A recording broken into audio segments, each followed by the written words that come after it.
My name's Geoff Holt. I am a disabled yachtsman. Can you describe the swimming accident that resulted in your paralysis? Yeah, it was bizarrely a very simple, stupid accident. I ran down the beach, a particular beach in the Caribbean, on an island called Tortola. The beach was Cane Garden Bay. I was 18 years old, ran down the water. I got to my knees in the water where you can't physically run through the water anymore. Arms above your head, dived forward, and hit my head on a sandbar. And bang, I felt it break. I felt the bone snap. But immediately from that moment on, bang, there was like this high pitched electrical buzzing in my ears and this immediate numbness. And I couldn't move a thing. I couldn't move my arms or anything. And I just remember floating on the surface, rising and falling with the waves, my eyes wide open, looking at the sand rising and falling, as the water lifted me up and down. So it was very brutal, but it was very quick, and I don't really remember any pain at all. And what happened in the immediate aftermath? My friend who was on the beach realised something was wrong and turned me over. I couldn't really speak at that stage.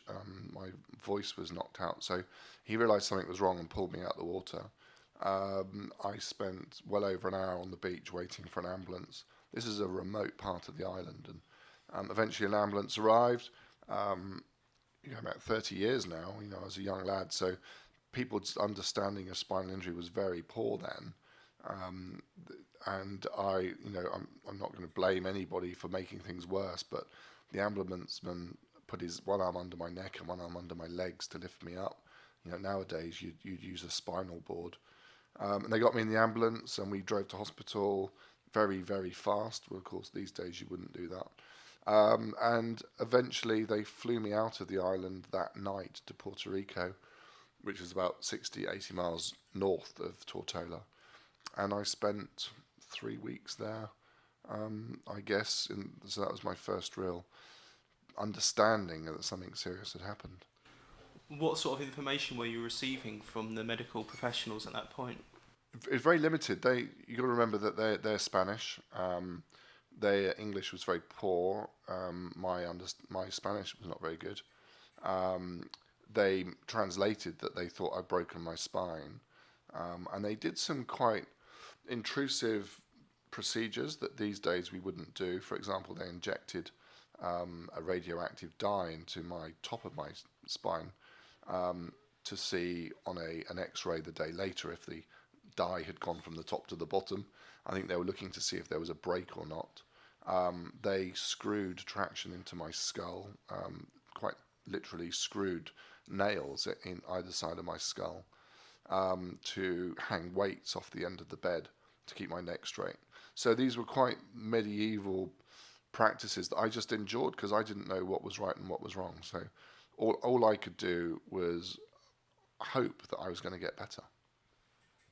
How long did that hope last for?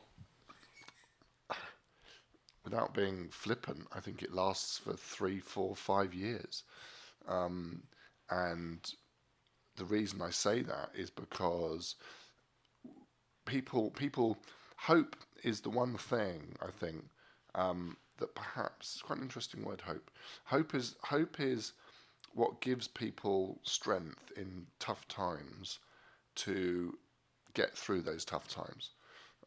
Now, at one extent, you have people who maybe are bereaved and or have an illness or have a family member with an illness, and they hope that they'll get better, and you go through this barrier, and as time goes on, the awareness gets greater and greater that your hope is not going to materialize, but it gives you that strength to get through it, because without that you couldn't get, an 18-year-old lad, if you turned to me and said, like my doctor did at the time when I got back to England, you're never going to walk again. You just don't believe them because it's just ridiculous. You can't say that and believe it. So you have these little nuggets of hope, these little lines in the sand.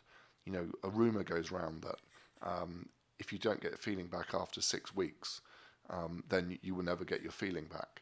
Well, then 6 weeks comes and someone else says actually they misheard, it was 3 months. and then 3 months comes, and then someone says maybe it was 6 months.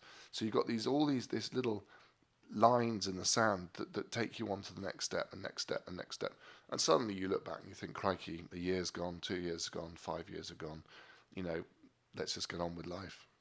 So you reassess things at that point. You do, you've got to, because it's the only way I think you can get through it. Because if you, from day one, and don't get me wrong, different people react in different ways, and I could name plenty of people I know who've had an accident and from day one have decided that they're going to get better. And they are still waiting 25, 30 years on to get better. And what they've done is they've put their lives on hold, which means that they've not been able to be that person they could have been.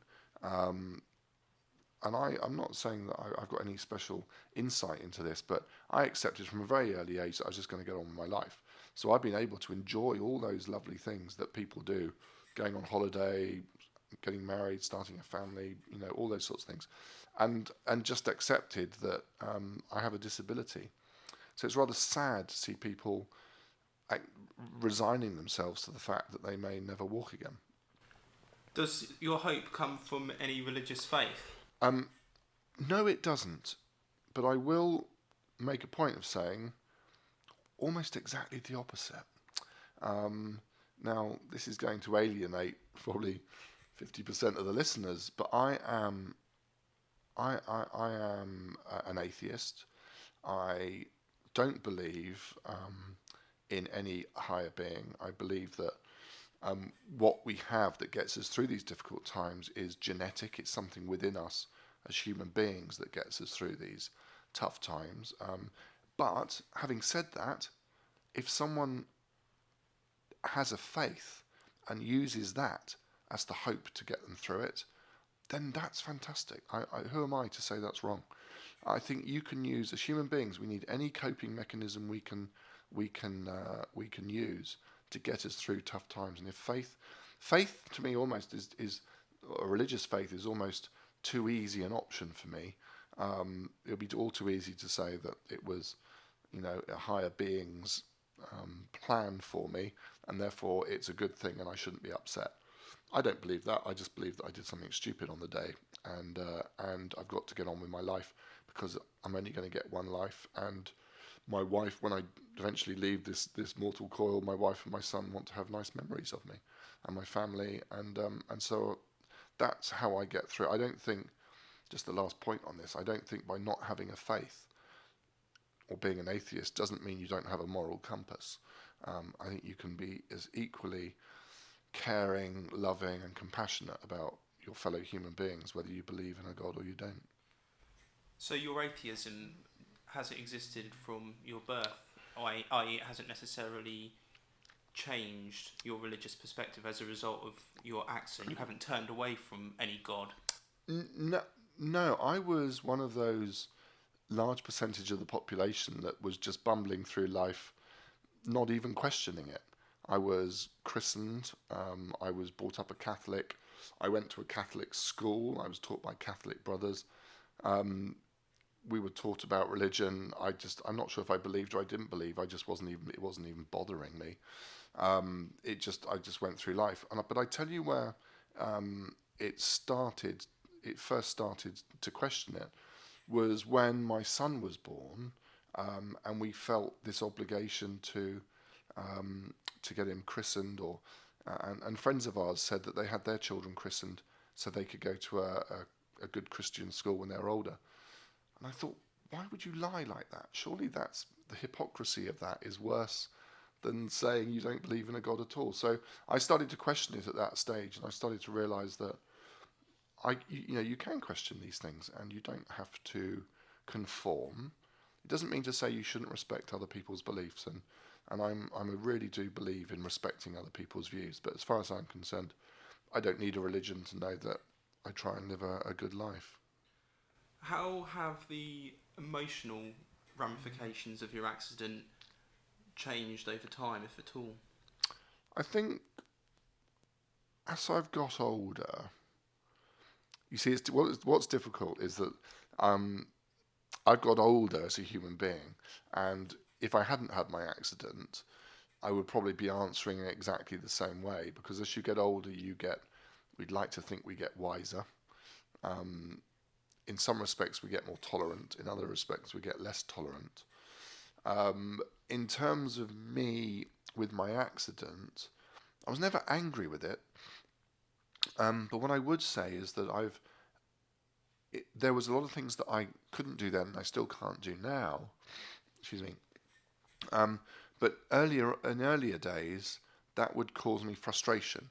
So, I might drop something on the floor, and I'd try everything I could to pick it up. Or if I couldn't pick it up, I would get frustrated looking at the thing on the floor. Now, all these years later, if I drop something on the floor, I don't even give it a second glance. I just get on with my life, because it is not that important, whatever it is I've dropped on the floor that needs picking up.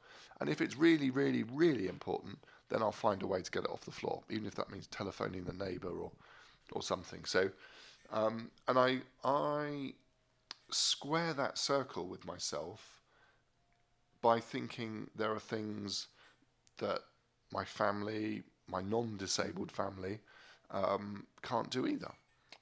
There's a whole number of things they can't do, but you can't, jump up and you can't jump 100 foot and touch the top of a tree. Well, you can't do it, and neither can I do it. So you don't even think about it.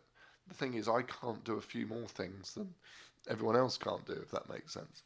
So I've just got a slightly longer list of things that I can't do, and you just accept it. Life's too short to worry about it. The If you wanted the what okay, I'm not putting a question in your mouth, but if you're asking me, what do I miss the most, or what has changed the most, if I had to sum it all up in a word, it's spontaneity. You can't be spontaneous with a disability. And for those that, just to qualify, when I talk about my disability, I'm quadriplegic. I'm paralysed from the chest down. I can't move or feel below the chest. I use an electric wheelchair. My fingers don't work. My hands don't work very well. So I use an electric wheelchair all the time. So you can't be spontaneous. You can't. What do I mean by that?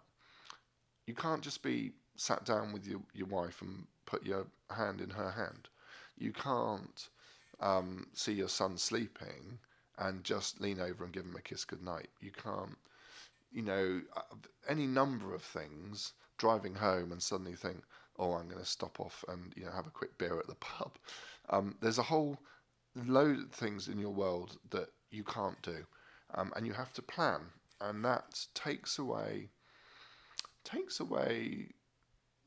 something very personal.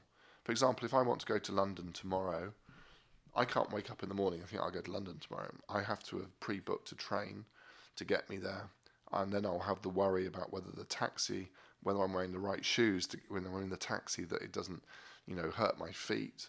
That whether I go to the place I'm going to, whether I can get in or not. I can't just go for a weekend away to Bournemouth because and stay in a cheap B&B with my mates, because it won't have access. It won't have a disabled bathroom. So everything is planned, and that takes time. And it not only time, it takes a little bit of mental energy as well. And I get used to it, but it is frustrating that a bunch of my mates might go away from a stag do to Prague or somewhere, and I can't go.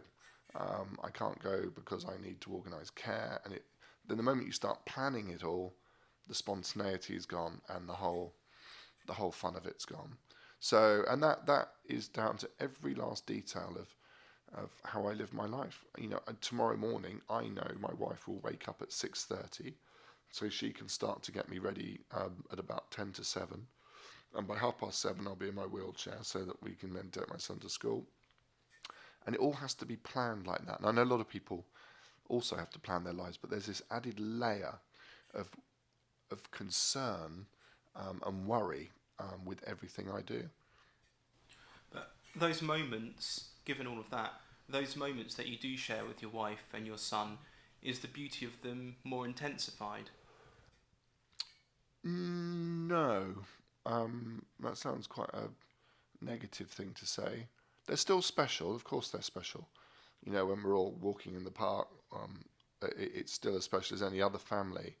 But then you watch your son kicking through the leaves, and it's just, you think, I can't do that. And you see other dads putting their kids on their shoulders, and it's almost like a continual torment. And if I were a weaker person, then those torments could build into something quite resentful.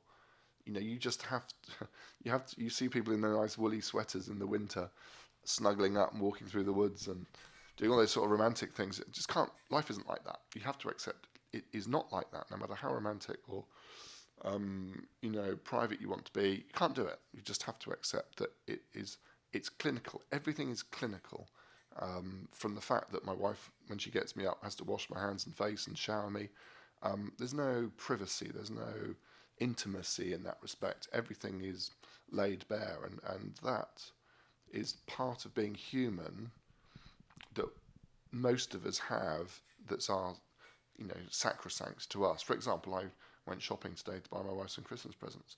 They're currently sat in my van. They won't be wrapped. I'll get my son to pop out later to bring them in and hide them. He's not old enough to wrap them. Well, he might give them a go.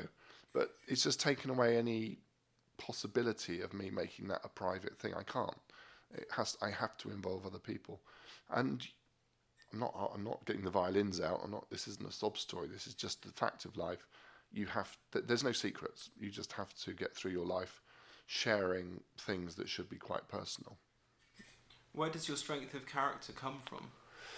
I wouldn't be fooled to think that it is that strong at times, because there are, I think it manifests itself sometimes in frustrations at myself, or I just, I get through it and put a smiley face on, but my wife perhaps sees the true side of me when I'm not upset, but she knows when things are a little bit more difficult for me.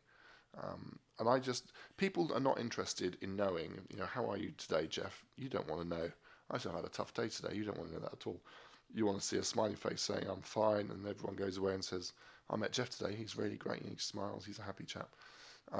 It's like any family unit. You get on, you put the face on that people need to see. You do the things you need to do. I'm very fortunate. For the things that I've done, the sailing adventures that I've done, have brought me into the public domain. So I get more attention, more interest from the public, people I don't know, particularly disabled people who see me. I was out today in Southampton shopping. 3 different people stopped me today. I've no idea who their names are, but they all knew who I was, and they asked about my sailing. They want to see a smiley, happy Geoff. They don't want me to be sat there grizzling because I can't kick leaves, in the forest with my foot. And they'll go away and take that back, and this creates this persona, and I'm very flattered that I've had some great accolades bestowed upon me and some great awards. But I'm still human at the end of it. So do you get the opportunity to vent those feelings of perhaps frustration, or those feelings that you're not able to display because society dictates you're not able to? Do you get the opportunity to express those feelings in your close relationships? Sometimes I will. I'll express frustrations, not in a physical or nasty way, and my wife would just look at me and laugh at me, and I'll realise that actually that I'm complaining about something rather stupid or not important, and it's quite nice having those checks and balances, because you get all steamed up over something rather insignificant, and then discover that actually it's not that important at all. And also I've learned over the last 30 years that, and I mean, we've been married 26 years, that my wife's not with me out of sympathy. She's with me because she cares for me, and she's happy with what I am. That's why that's why we're together, and that's quite reassuring, really, that I'm loved as a family member in my family for who I am, not because I'm trying to be anything different. Do you think in some ways your personality has evolved out of your condition? Yeah, I do. And I mean, you can ask me to sort of give some examples. I think I have found myself, the things that I've done have made a greater awareness of who I am. So I now have, like I say, people who stop me, people who talk to me. The fact that you're interviewing me now, I've kind of found myself with a bit of a platform, not to be political in any way, but to express my personality in a different way. Because most people can express their personalities through going to the pub or with their group of friends or the way they dance or whatever. I get to express my personality through the perception of me, what people see and what they hear and what they read about me. And I'd like to think that I'm quite a well-rounded, quite interesting character. I have a few sides to me that are not just sailing, and it's not just disability. There's all sorts of interests that I have. But yeah, maybe I have. It has changed. I'd like to think it's changed for the better. Being a father has changed that. Forget the disability. Being a father for the last 11 years has made a huge change. One of the projects that I currently run is called. One of the projects that I currently run is called Wet Wheels, and that's a boat that I own, a power boat, and we take disabled people out on this boat, old people, young people. And there's something very, very. My son's 11 years old and he's fit and healthy. But when you take kids out on this boat who have life-limiting illnesses, which is the technical term for, they may not see Christmas, as a father and as one of them, I'm disabled and these kids are disabled. So I have this double empathy with what they're going through. It is very, very moving, and I found myself getting more emotional as I get older because I see these beautiful young kids, with shortened lives, and and I've had to endure being in a wheelchair 30 years, and these kids are not going to live that long. Can you describe fatherhood? It, it, I resisted starting a family for a long, long time. I think my wife we'd have started a family more than a decade earlier if I could, if I was eager for it. But I decided for whatever reason I didn't want to. I felt it weren't right. I felt I wouldn't be a good father. And then when we did go for it, and my wife got pregnant, and we had my son. One of my first thoughts was, how greedy was I? How selfish was I? We should have done this 10 years ago. Because I was 38 when my son was born, and my wife was 40. So it changed my life in the most amazing way. It's almost like life made sense. From the moment he came out and I held this little bundle of skin and bones, and I just thought, this is what it's all about. It's all about passing on your genes to the next generation, and but then you at one point you think my work here is done. As a male of the species, my work here is done. But the problem then arises is and this is something quite personal. When I was 7, before my accident, obviously, and I was living in Portsmouth, one of my best friends, I went to call on him to play one day, and I remember really, really clearly his mum saying that Jimmy wasn't coming out today because his daddy had died. And it meant nothing to me. As a 7-year-old, I said, okay, and I skipped home. And it was another week or so before I saw Jimmy again. The moment my son was born, that flashback came back to me 30 years earlier, and I suddenly had this horrendous dream that I didn't want anyone coming to call on my son, one of his friends, to coming out to play, and Elaine saying, sorry, his daddy died today. And I suddenly realised, oh my God, I've got to be here for my son. If anything I do in my life, I've got to be here for my son, to give him a good upbringing, to show him all the things that I think is right in the world and what's wrong in the world. And so he became very much the focus, apart from my wife, obviously, but he is the focus of our lives. What sort of effect has your condition had upon your close relationships, specifically your son and wife, do you think? Um, I probably worry more about it than they do. Um, I grew up without a father figure around me, and at the time it didn't mean anything to me. Looking back, I wish there had been a father figure around. Funny enough, I was at dinner about a year ago with somebody who was about the age of 30, and he told me that his father was quadriplegic like me as he grew up. And I said, well, you're the first adult that I've spoken to that what my son is going to experience in his life.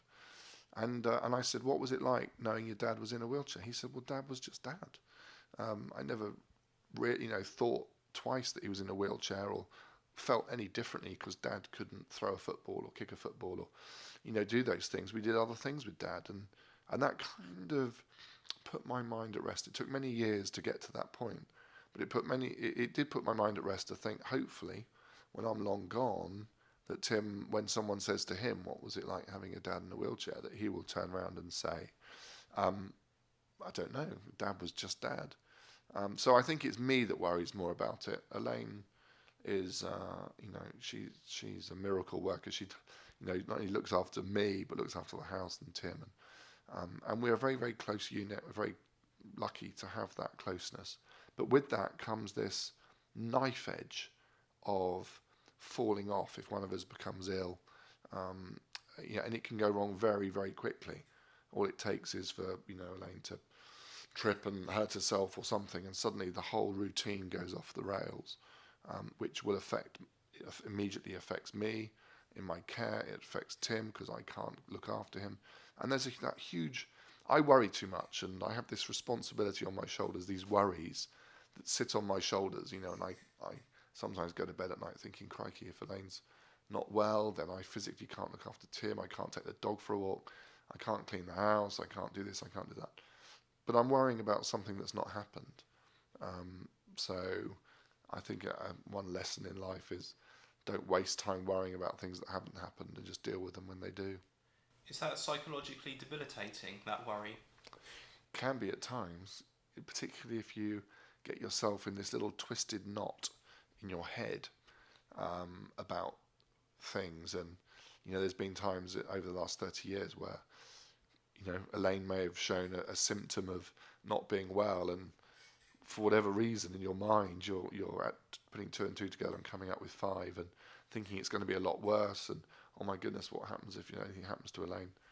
And then you realise that all your worries are actually not that important after all. But so it can, and I think this is possibly how some people in their lives do struggle, because they allow worries to overtake their rational thoughts, and allow themselves to worry themselves into a position where they become paralyzed in a metaphorical sense, so that they can't do anything else with their life.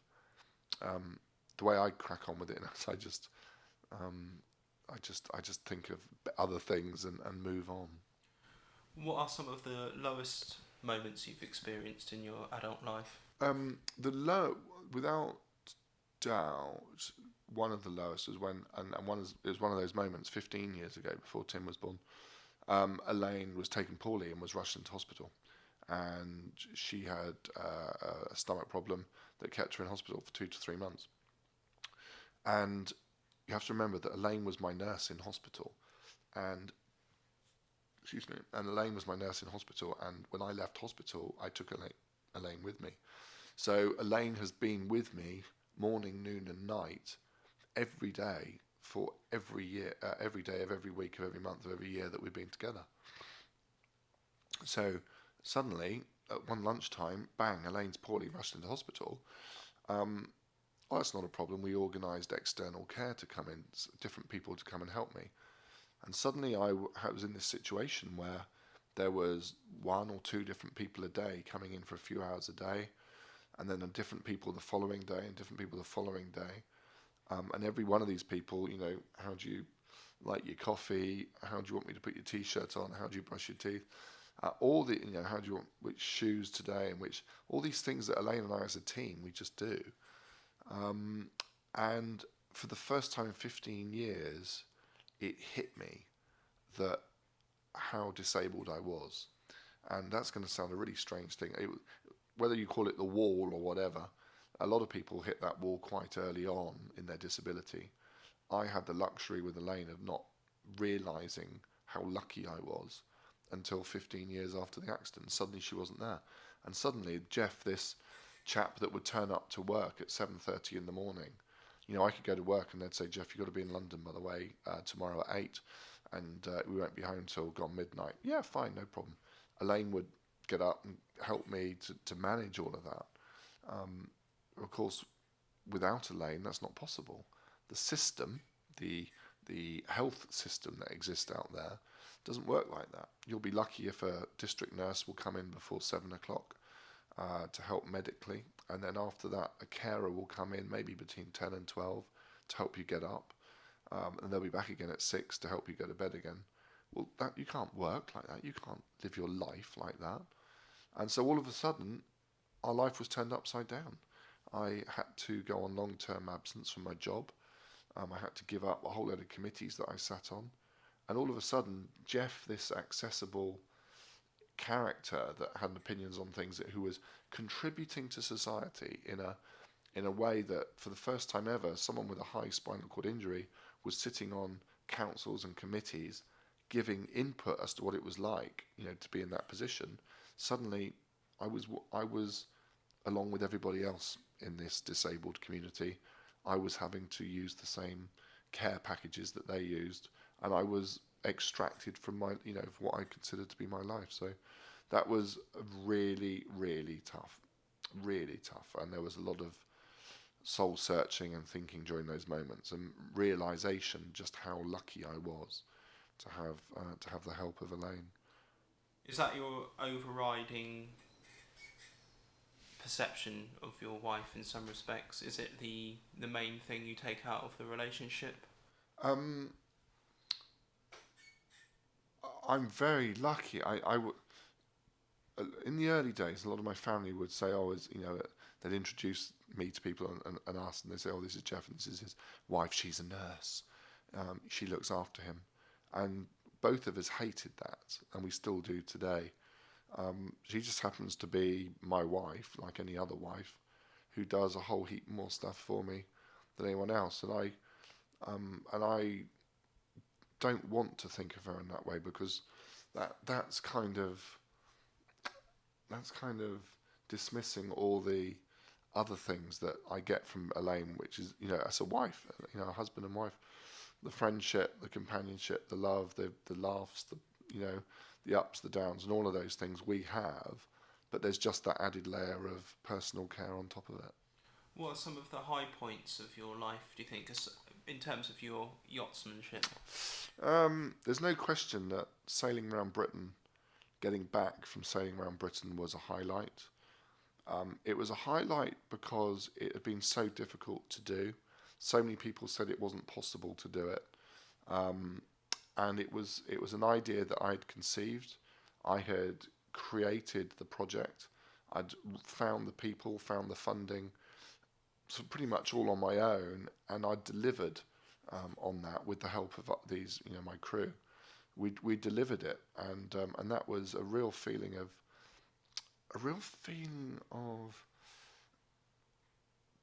as a human being. It wasn't about the disability. I'd almost proven that the disability wasn't the issue. It was about me as a human being had done it, and the fact was I am disabled, which in some ways made it slightly more complicated and interesting as a media story. I then did the Atlantic again. The Atlantic was interesting. It was great, and it was great to sail the Atlantic. But there was never a point on the Atlantic that I felt it was never going to happen, because with the Atlantic it took 4 weeks. I started in Lanzarote. We headed for the Caribbean. One start, one stop, and it's dead straight. And okay, yes, there were gales and there were big waves, and it was uncomfortable, and it was all those things. But there was never a danger of it was not going to happen. Whereas going around Britain, there were 50 starts, 50 stops, 9 members of the crew, 2 boats. It was all these logistics that could have gone wrong. So that was a high point. There's no question that was a high point. And then getting the Yachtsman of the Year award was possibly the highlight of my yachting career, because I'd been up for it once before and I didn't get it, and I was up against some good people in the year that I did get it in 2010, and I was convinced myself I wasn't going to get it. And in the sailing world, only 40 people have ever won that trophy. You know, Sir Robin Knox-Johnston, Sir Francis Chichester. The list goes on. Dame Mellon, Ben Ainsley, and would you believe it? I got it. So, and it was given to me by Sir Robin Knox-Johnston. So that was without doubt a highlight in my career as a sailor. I kind of felt, I'm not sure where I go from here now. Just finally, do you wish to leave a legacy? I'd love to leave a legacy. Yeah, I want. Well, there's two things. There's one, how do I want to be remembered, and then there's, what the legacy is. And I'd like people those people that I've been involved with over my life, particularly those people that are disabled, who I've helped access the water, will remember the time, the fact that Geoff helped make it possible, because that for me is the greatest gift any human being can give to another. Is actually like saying to another human being, you've inspired me to do something positive with my life. I think that's a tremendous gift to give to another human being, and I have quite a few dozen emails and letters to that respect, that have written to me personally saying, Geoff, you've inspired me to do something positive in my life. Well, most people in their lives, just one of those that would be framed on the wall, and I've got a few dozen of those, so I'm very pleased with that. But in terms of legacy, I'd like people to remember that, you see, sailing has been the story, the thread that's run through my life, and I've been true to that. I've not gone off and done ice hockey or South Pole or Everest or any of that stuff. Boating has been the thread, and I would love people long after I'm gone to be able to still go boating, and to have a way for that to happen. And maybe it's going to be wet wheels. I think wet wheels probably will be my legacy.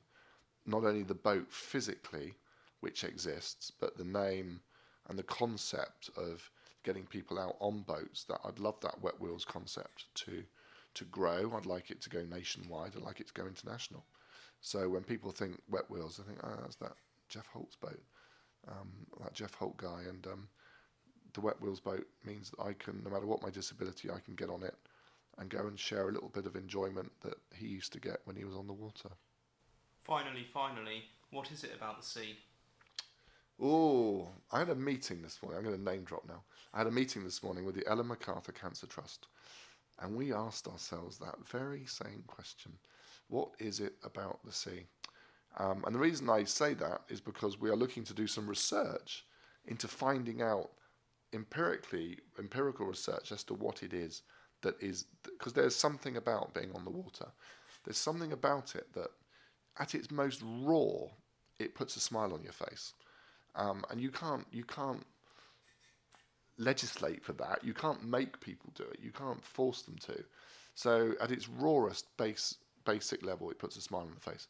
It gives people, I believe, it improves self-esteem. I think it improves self-confidence. There's something about being at one at nature it's a level playing field. I can go out with Ben Ainsley or Robin Knox-Johnston on a boat, and we're all equal. It's irrelevant that I'm in a wheelchair and they're able-bodied, because on the water we all get the same sense of the wind in our face. I shut my eyes now and I can sense it. I can feel the spray. There's something very... Maybe it's because I'm a Pisces and I'm a water sign. I don't believe in all that, by the way, so I don't know why I said that. But I've always loved the water, and there's something, I have a very special relationship with it. So you either got it or you haven't, and my wife hasn't. My wife absolutely hates the water. So there you go. It just shows that it takes all sorts to make this world.